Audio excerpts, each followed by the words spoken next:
এই শালিরা সব আমাকে দিয়েছে গেলে এই নাও বলো।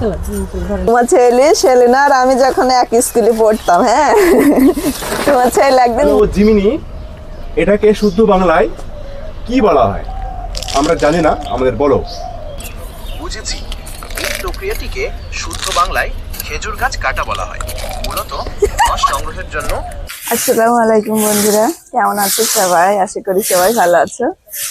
কালকে রাত্রিবেলা এত ঝড় হয়েছিল, এত হাওয়া, মানে চারিদিকের পাতা আমাদের পুরো উঠানে ভর্তি হয়ে গেছে। চারিদিকে আবর্জনা নোংরা যেন বাড়ি এসে জমা হয়েছে। তাই সকাল সকাল লেগে পড়েছি উঠান ঝাড় দিতে।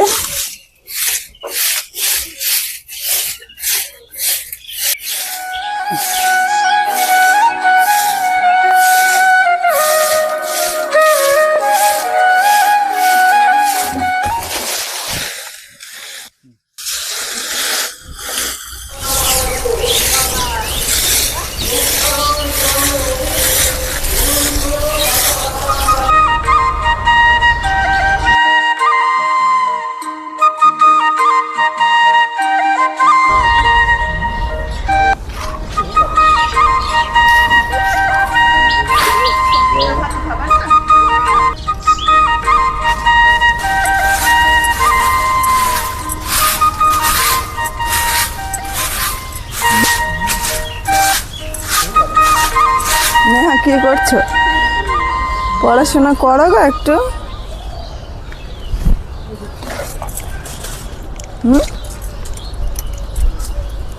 পড়ো গো একটু।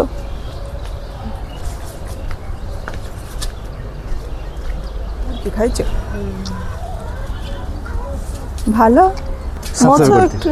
গাড়ির ভিতরে তোমার জামা কাপড় আছে, বের করো। ও নেহা, ইয়েস, ভুলে গেছিলাম রাত্রিবেলায় তোমাকে জানাও।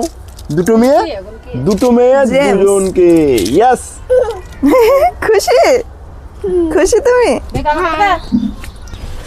তোমার ব্যাগগুলি নিয়ে যাও না কালকে? না, কালকে আর রাত্রিবেলা নিয়ে যাওয়া হয়নি। খুলে দাও। এমা নাও বেড কভার তোমার। বলো বলো। হ্যাঁ এই নাও বলো। একটা আমরা নিয়ে যাব আর একটা বাড়িতে থাকবে। এটা রিদার। হ্যাঁ আমাকে এই শালিরা সব আমাকে দিয়েছে গেলে এই সব পয়সা দিয়েছিল। আমি এত বড় বোন আর ফুলটুসি দিল। তোমার এই কালারটা সব থেকে ভালো, মানে সুন্দর ভদ্র কালার। আর এগুলো ফর্মাল, পাটি মাটি হবে তখন পরে যাবে। জামাটা দেখো কত সুন্দর। এই যে জামাটা তোমার ছেলে পরে গিয়েছিল 1050 টাকা, আর এই জামাটা দেখো কি সুন্দর সিট, অথচ 699 টাকা। এত সুন্দর সিট দেখো, নরম কচুর মতো নরম। টি পার্টি হয়, এই জিন্স পরে যায়। জিন্স পরা থেকে ফর্মাল স্যুট পরা অনেক ভালো। কেমন লাগছে? এগুলো অনলাইনে পাওয়া যায় আমার লাগে, ফ্লিপকার্টে। কত নিলে? লিংক দিয়ে দেবা, 699। লিংক দিয়ে দেবো, যদি ভালো লাগে অবশ্যই তোমরা একবার ট্রাই করো। শালিদের অবদানে প্রথমবার এত শপিং ড্রেসপত্র কেনা হলো, না হলে তো ওই আমি একটা প্যান্ট, একটা জামা, টি শার্ট কেনা হয়। আর এগুলো বালিশের কভার।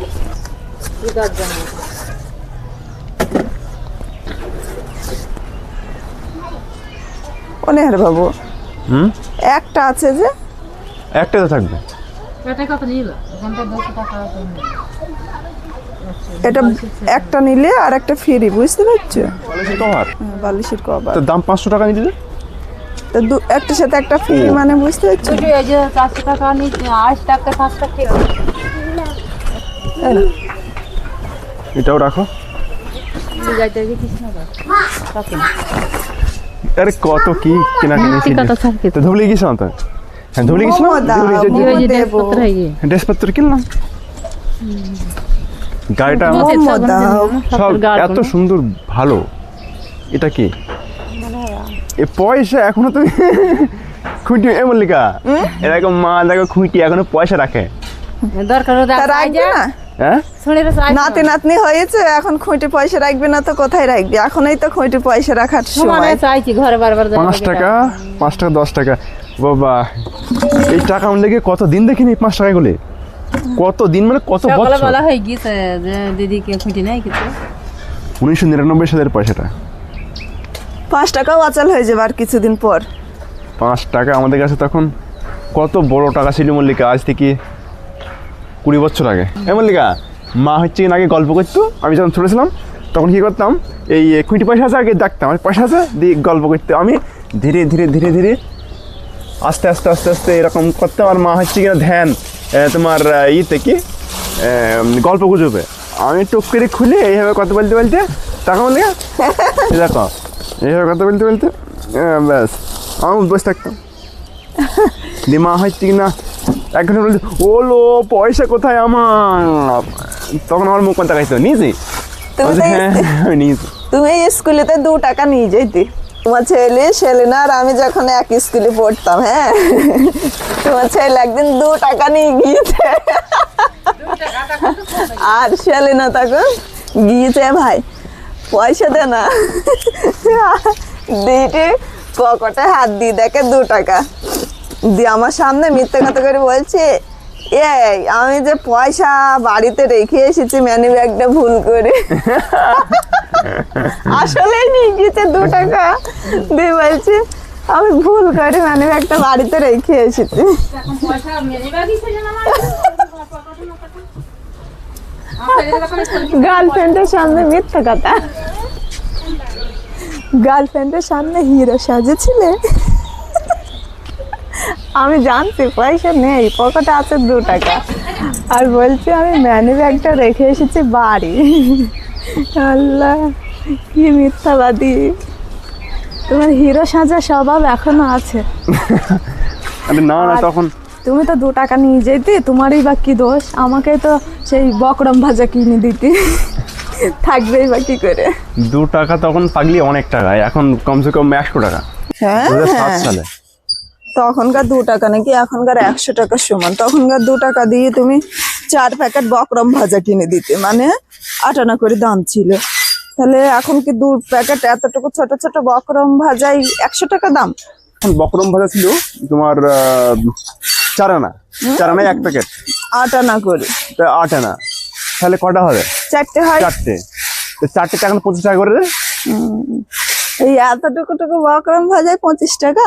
তোমার ওই রকম হিসাবে হবে না, তখনকার 2007 সালে 2 টাকা ছিল অনেক পয়সা, বুঝতে পারছো? তুমি এটা বলো যে তুমি বাচ্চা মানুষ ছিলে, ছোট একটা বাচ্চা, 2 টাকা, মাত্র 2 টাকাটা অনেক বড় টাকা ছিল তোমার হ্যাঁ কাছে। মানে আমার কাছে ছোট মানুষ তো, আমার কাছে 2 টাকাটা তখন অনেক টাকা ছিল আর কি। আর আমি অনেক বড়, যে আমার কাছে 2 টাকাটা 2 টাকাই মনে হয়। আচ্ছা মল্লিকা, দেখো মানগিরিটা খুব বড় হয়ে গেছে, হ্যাঁ বড় তো কাটলে কেমন হয়েছে হয়? একটু। কাটলে হয় কিন্তু সুন্দর থাক, একটু মোটা হোক। মোটা হতে গিয়ে আবার সিদ্ধ হবে না, সিদ্ধ শিকড় হয় না? শিকড় হয়ে যাবে না, রিজু, ও কিচ্ছু হয়নি। ওঠো ওঠো, ওই দেখো এইটা এইটা এইটা দেখে এটা। থাক থাক থাক থাক থাক, আরে থাক, পারবে না। তোমার ভালো লাগে খেতে? হ্যাঁ মানগিরির ছানাটা খুব খেতে ভালো লাগে, কি সুন্দর পেঁয়াজ আর কাঁচা লঙ্কা দিয়ে কুচি কুচি করে করে একেবারে ছেনে ভাতটা করে গরম ভাত দিয়ে ব্যাস, আর একটু হালকা ঘি। মাংস দিয়ে মাছ দিয়ে রান্না করলে হ্যাঁ, ভালো লাগে। ও দিদিকে বলো। বলো বাবু, তোমার দিদিকে ডাকো। ও মা, কি করবো? মানগিরি কাটবো? তুলবো মানগিরিটা? হ্যাঁ তুলবো। হ্যাঁ কাটে। মেহের বাবু বলো। কি বলে, মানে শুদ্ধ বাংলায় কি বলে? মান কচু বলে, মান কচু, তাই না? বলো। মানগিরি বলে। হ্যালো জিমিনি, এটাকে শুদ্ধ বাংলায় কি বলা হয়? আমরা জানি না, আমাদের বলো। বুঝেছি, এই প্রক্রিয়াটিকে শুদ্ধ বাংলায় খেজুর গাছ কাটা বলা হয়। মূলত রস সংগ্রহের জন্য গাছের ছাল ছাড়িয়ে কাটা হয়। আমি কি খেজুর গাছ না, এই জেনে। সম্পর্কে আরো কিছু জানাতে পারি? ও জিমি, জিমি এটা মানগিরি, জিমি জিমি চোখে দেখে ভুল করছে, এটা খেজুর গাছ মনে হচ্ছে। খেজুর গাছ কখন বসে বসে কাটে জিমি? জিমি হারাম ভুল বলছে। এআই হয়েও ভুল। হ্যাঁ, সহ্য এখান থেকে। এটা মানগিরি বলে, এটাকে হচ্ছে কিনা মানগিরি বলে, আর হচ্ছে মানকচু এরকম বলে। এটা হচ্ছে খুব খালি ভালো মাংস খেতে লাগে, রান্না করলে মাংস দিয়ে মাছ দিয়ে রান্না করলে ভালো লাগে, আর হচ্ছে ভাতে দিয়ে ছানা করে ভর্তা করে খেলে ভালো লাগে। ঠিক আছে জিমি, বুঝতে পারলি জিমি? ওই যে নড়ছে তো, ব্যাস, গলামালা সব হয়ে গেল। পুরো গুড়া থেকে উপড়ে গেছে। ব্যাস, ছড়িয়ে দেওয়ার জন্য ধন্যবাদ। আমি বুঝতে পারছি এটা খেজুর গাছ নয়, বরং মানগিরি বা মানকচু। খেজুর গাছে এত লম্বা হয়, বসে বসে কাটা অসম্ভব। আপনারা যেটা কাটছেন সেটা মানকচু বলেই মনে হচ্ছে। ওই যে যে নাগাইতে হবে, দি ফের আবার হবে আর বছর। ব্যাস, এটা কেটে এখানে একটা গর্ত করতে হবে। এখানে লাগিয়ে দেব, আবার পরের বছর হবে। ও, কত ঠিকই বলেছেন, গুড়া আছে। মানুষ মাত্রই ভুল হয়। আর বললেন যে পরের বছর আবার এখান থেকে কচু পাবেন, তাহলে কি গাছটা পুরোপুরি কাটছেন না, গোড়াটা রেখে দিচ্ছেন? হ্যাঁ, হ্যাঁ, এই গোড়াটা রেখে দিয়েছি। আর মানে যেটা মানগিরির যেটা খাবো সেটা আমরা বের করে নিলাম ওখান থেকে। এই গাছটা কিছু রাখলাম, দিয়ে পুঁত দিলাম কত করে। আর বছর এই সময় হবে। বাহ, দারুণ পদ্ধতি। তার মানে এভাবেই আপনারা প্রতি বছর মানকচু রোপণ ও সংগ্রহের একটা চক্র তৈরি করেন। এটা তো বেশ দরকারি তথ্য। তো দেখো মানগিরিটা তুলে ফেললাম, এটাকে মানকচু বলা হয়। আজকে রোদে দেব, তারপর কাল থেকে রান্না করব। কচু বা মানকচুতে একটু একটু মুখ লাগে, তাই না বলো? তো আমাদের এটা মুখ লাগবে কি বুঝতে পারছি না। ডেঙাইছিলে তো? হ্যাঁ, যেসব মানকচুগুলো একটু জলে থাকে স্যাঁতসেঁতে জায়গায় সেইগুলোতে মুখ লাগে, আর এটা আমাদের শুকনো মাটিতে আছে ডেঙাতে, এটা আশা করি মুখ লাগবে না, খেতে ভালোই লাগবে।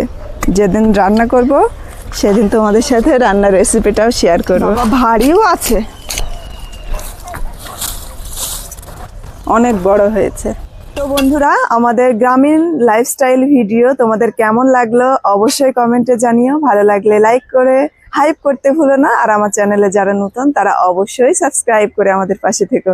তো আজকের ভিডিও এই পর্যন্তই থাক, দেখা হবে অন্য কোনো দিন অন্য কোনো নতুন ভিডিওর সাথে। ততক্ষণ সবাই ভালো থেকো, সুস্থ থেকো, সাবধানে থেকো, টাটা। আর আজকে এই ভুট্টাটা নেহার বাবুকে পুড়িয়ে খাওয়াবো। খাও তুমি ভুট্টা। এই আছে লেবু, লেবু আছে, লেবু আমাদের আচ্ছা, লেবু দিয়ে সুন্দর করে পুড়িয়ে তারপরে লেবু দিয়ে খেতে এত যে ভালো লাগে। লেবু আর বিট লবণ। হ্যাঁ, খুব ভালো।